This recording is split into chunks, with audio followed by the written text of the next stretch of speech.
Andy, welcome to the Astroben podcast. How you doing? I'm doing really well, Ben. Good to see you. Good, good. Lovely to meet you as well. Yeah. We're actually recording this just before Christmas, but it's going to go out in the new year. So I'm Hmm. going to say Happy New Year to you. Happy Happy New Year. 2023. Thanks. Um, what's your hopes for 2023? Have you given it any thought? Maybe specifically for the space industry. It's quite. There's been a lot going on in the industry, private. Obviously Yeah, NASA. What's your thoughts? it's a really good question for 23 because there's a lot of real uncertainty up there in space. I mean, all over the place. I think what I would like to see, probably more than anything, is stabilization of the financial situation for startups. I mean, we've had this sort of SPAC tidal wave, and it's come and it's gone, and it's kind of leaving a lot of rubble behind.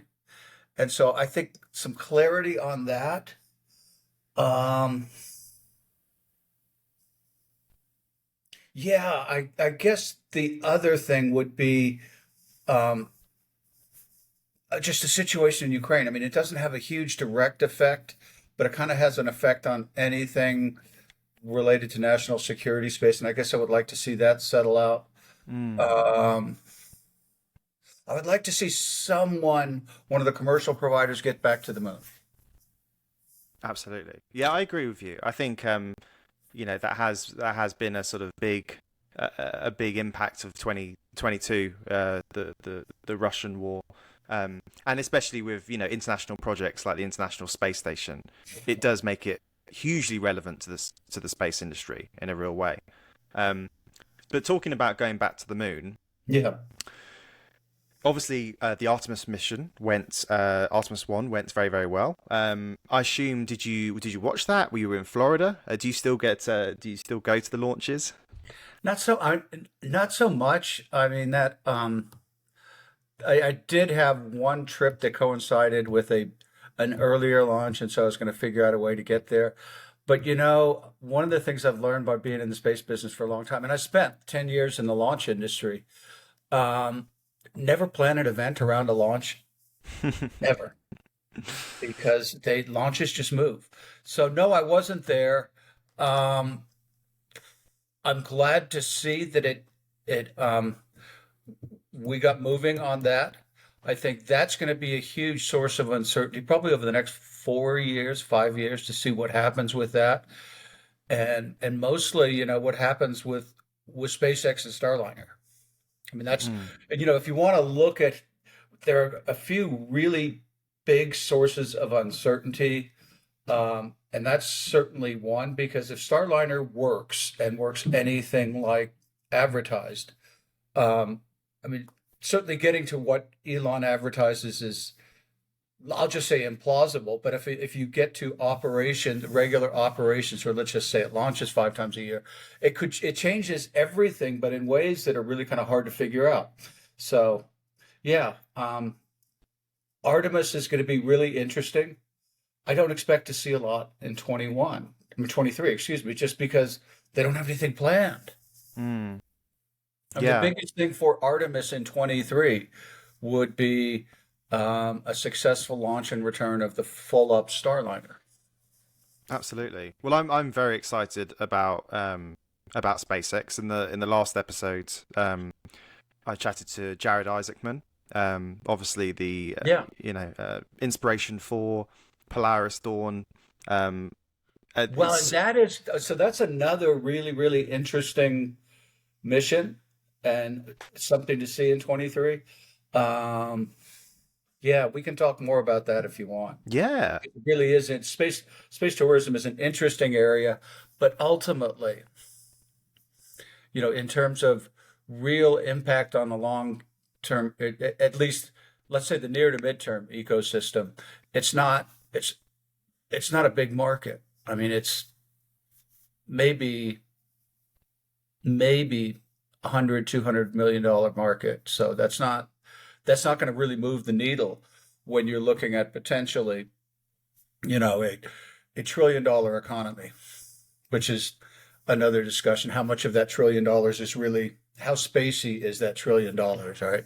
Mm. And I guess that's what you mean by, what a big deal Starship is, because that brings down the cost of access to space. So the cost per ton to get to low Earth orbit. Once that starts to come down, you'll be able to start all sorts of businesses off Earth. So it's not just space tourism. Right.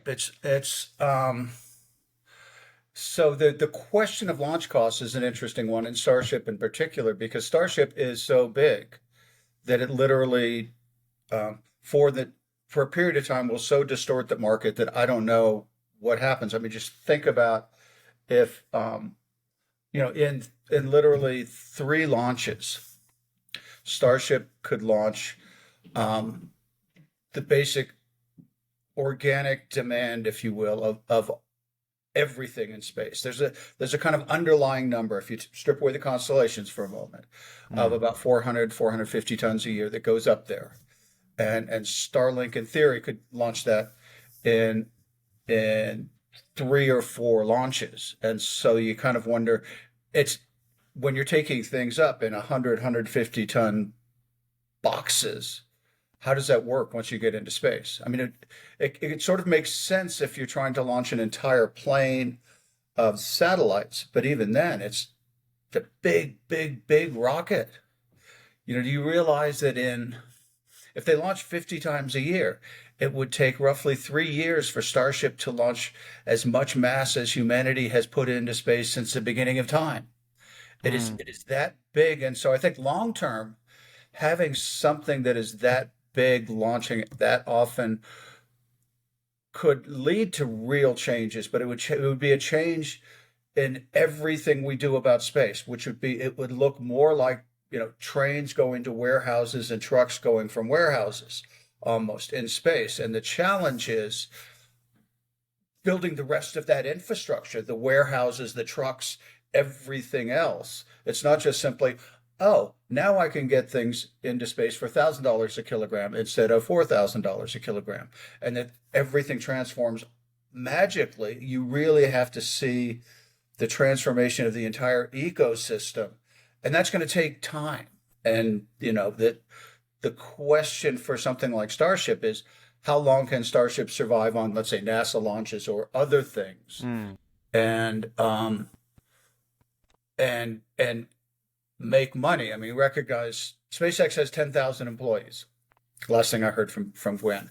And so there's 10,000 employees. Pick your number, but it's something north of $1.5 trillion per year just to pay the employees. And so divide that by the number of Starship launches, and you get an idea of what the true cost really is. That gives you an idea of what the true cost is. And so that's the number. It's not, I mean, it starts from there and goes up, unless you just don't pay people or you fire people, right? Yeah. So, I mean, those are the kinds of things. I mean, I run a graduate program in space studies, and those are the kinds of things that we look at. It's just, okay, what's the underlying equation here that makes sense? And so Starship it is such a massive distortion to the system that I just don't know. On the other hand, Starship could just replace SLS, and NASA probably will spend $2 billion, $2.5 billion, maybe $3 billion on exploration launch stuff. And so that's enough to keep Starship going, but it would keep Starship going at a launch or 2 or 3. And if all NASA can afford is one crew to go to the moon a year, then all of a sudden, you've got $1 billion launch, right? Because somehow or another, you got to pay for all those people. Absolutely. You just got to, I mean, we kind of step back and look at what's behind it all.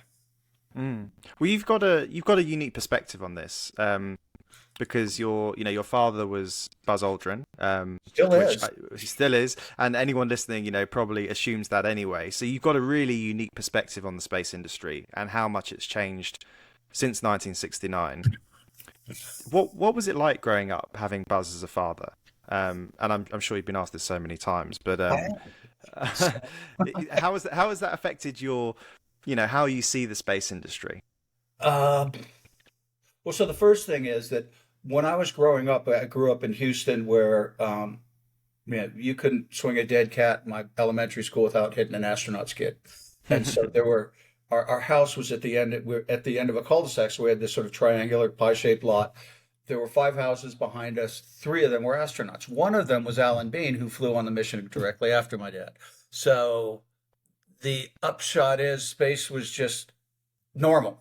And so, uh, be that as it may, the other piece is that, my dad is passionate about space and has always been passionate about space and always has lots of ideas. So we didn't talk about, we talked about football a little bit, but not really. We talked about space. So my entire life growing up, was about talking with my dad about space. And because I actually knew as much about what he was trying to do as anybody else, I talked to him a lot about it. So space was always there. Um, Getting back to the question of what's my perspective on what's happened, I mean, we are in right now one of the I think the most interesting phase of space. You, as you grow up, I mean, you've grown up, but obviously as you progress in your career, are going to have opportunities that no one ever had. When I grew up, space was about observation. So when my dad went to the moon, three people sat on top of the rocket. 400,000, which is a crazy number, actually helped build the rocket, and whatever, 3 billion watched.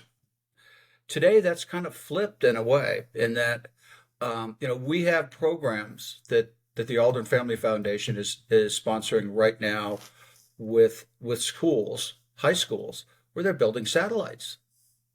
And so kids in high schools, I mean, some cases in, I forget exactly what you would call it, but middle school. So it'd be basically years 6 through 9 ish, are building satellites in some schools. And so, you will have the opportunity to fly into space.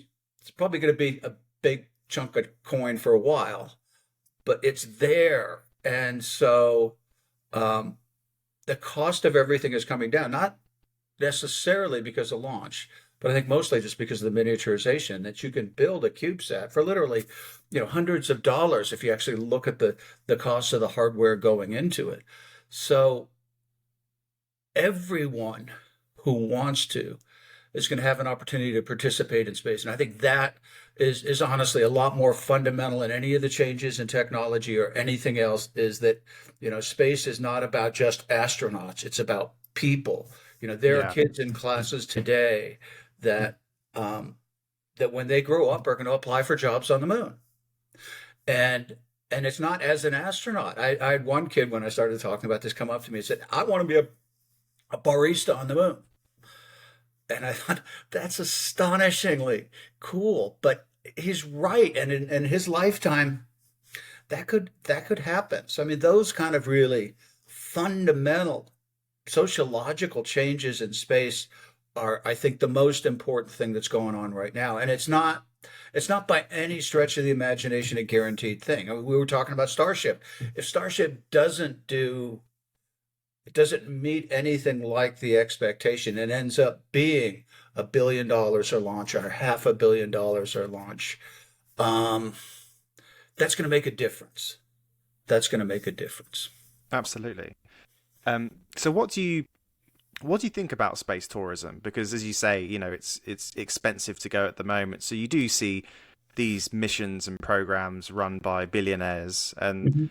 obviously that's going to drive the cost down over time. So, at some point in my life, I will be able to afford to go, which I definitely Um, would. But because obviously from the Apollo perspective, it's just a different way of doing business, private public partnerships. So do you see space tourism as all positive, or are there ways do you think that we could be improving the model and how it's communicated? well, sure, we can always improve the model and how we communicate it, but no, it's pretty much an unmitigated positive.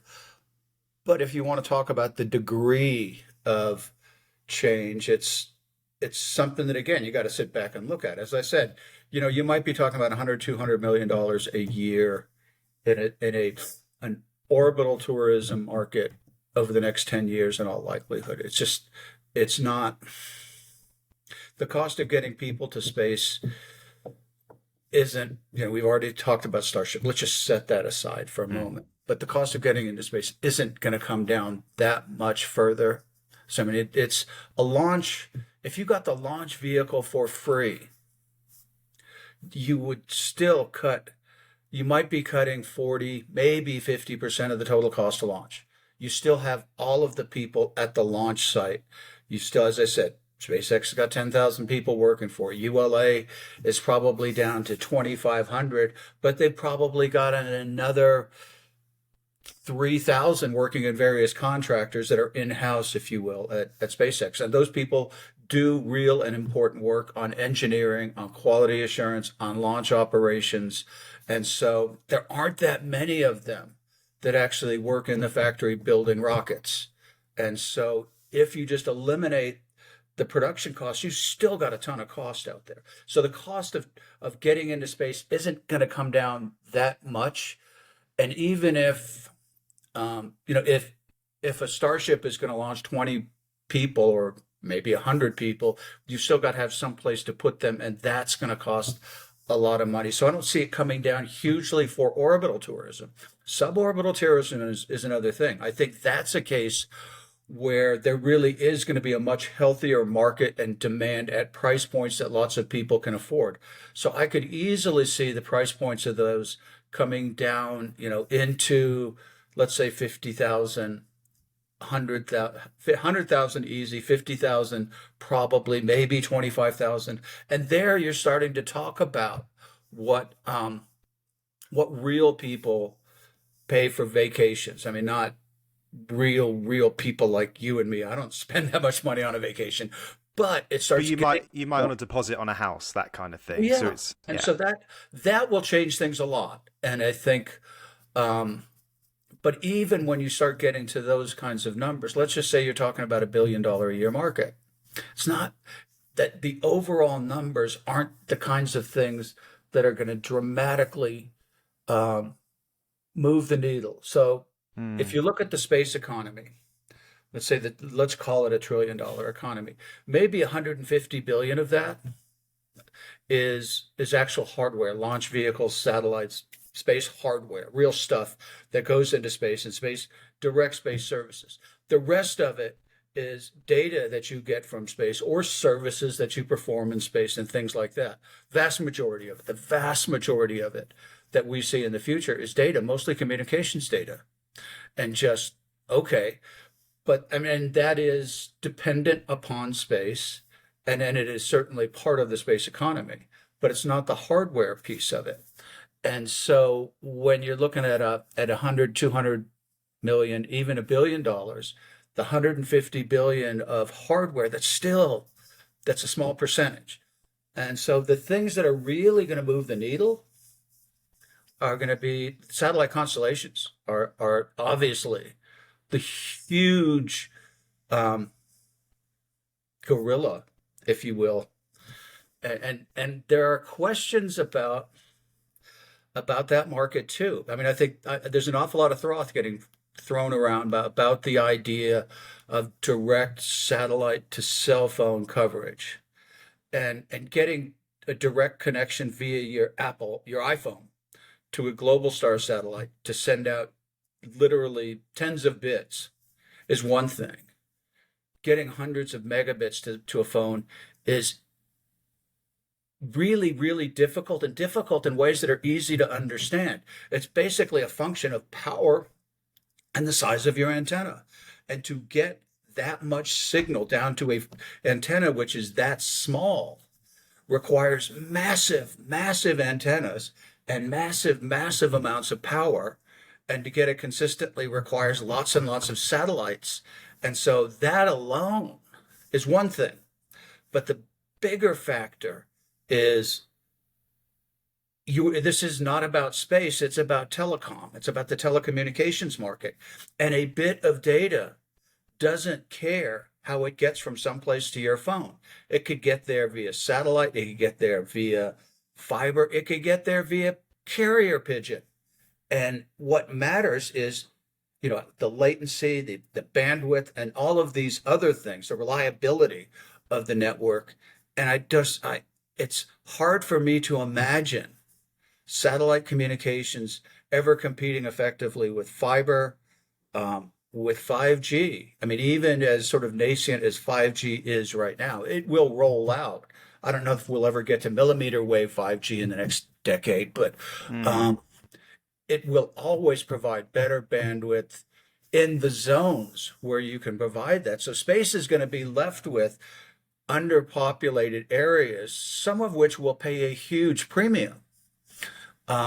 And so obviously aviation will pay a premium. Mm. Maritime will pay a premium. Remote industrial operations will pay a premium. But is that market big enough? Yeah, I agree. And I don't know enough about the technical side of it, but there's also the consideration about the night sky, and I think there has been a bit of a not a disregard. I know companies are considering it, but I don't think anyone wants to live in a world where you can't see the night sky. Yeah, We well, don't it's want it to be never one going of. to get it's Mm, never going to get that bad. And I think astronomers are very clever with software and figure out ways of working with it. I mean, space is big, so I don't mm. know. I Well, mean, I'd like to talk to you about the Aldrin Family Foundation a bit sure, more because you're clearly really passionate about space, I am. obviously. So I'd like to hear about what you're up to, Okay. and also how it sort of came about. Was there a sort of sense of responsibility to carry on the torch and promote space, or because I know you Yeah, the haven't you torch was lit when it got handed to me. yeah. So, um, yeah, so the foundation actually started, I mean, literally the 501(c)(3) that was created to do it started decades ago. My dad wanted to create a space lottery system. And that kind of never got traction for a whole variety of reasons. But he had a passion for um, bringing the excitement of space into the classroom, specifically to underserved kids. And so at the time, I was at working at Boeing, and then I was ULA and running SpaceX, and various times, uh, I was always vice chair of the board, but I would sort of dip in and learn a bit more about where we're going. It all seemed like it had lots of potential. Then I retired for the first time, and got brought by my dad into running the Aldrin Space Institute at Florida Tech. And so while I was doing that, I started looking at what was happening with the foundation, and I saw a great deal of potential there. And so what I felt like was missing was um, carrying on the excitement that we could create in the classroom with kids. Because kids love two things: they love space and they love dinosaurs. And they get over dinosaurs, they don't get over space. And so there was really a powerful tool there. And we wanted to get it into the classroom in ways that would make a difference in real scores. And so what we've been working on is kind of refining our model. First we would gift maps to teachers that had a good story to tell, and some of them would go on and use it. And then we started developing curricula with the with Purdue University, with whom we were working on Mars studies, and so they wrote some science curricula that matched up to these big maps. And the story behind the maps is interesting too, because uh, my dad was at National Geographic and saw this giant map of Africa. It's 25 feet by 25 feet, and he said, I want one of those of Mars," and because he's always been passionate about Mars. And so I got with Jim Green, who at the time was head of planetary science at NASA, and he provided a beautiful rendition of Mars it was color coded to altitude, and so it's very colorful because Mars has just incredible topography. Anyway, so then we did these maps and wrote the curricula, but we weren't really getting a sustained presence. So what we've kind of evolved to is we call them space learning hubs, but we work with districts, universities that have a college of education that can provide curriculum development and evaluation. Um, and and the foundation, and usually local members of the local community that provide support. So we've got hubs in Orlando, Clark County, which is Orlando and Clark County, which are two of the largest districts in the country. And we've been in Gwinnett County as well, which is another one of the top 10 districts, and a lot of other districts that are smaller. But what I'm really super excited about is, so we've recently started a program in Sunderland, which was, I mean, there's a whole series of interesting coincidences that got us to Sunderland.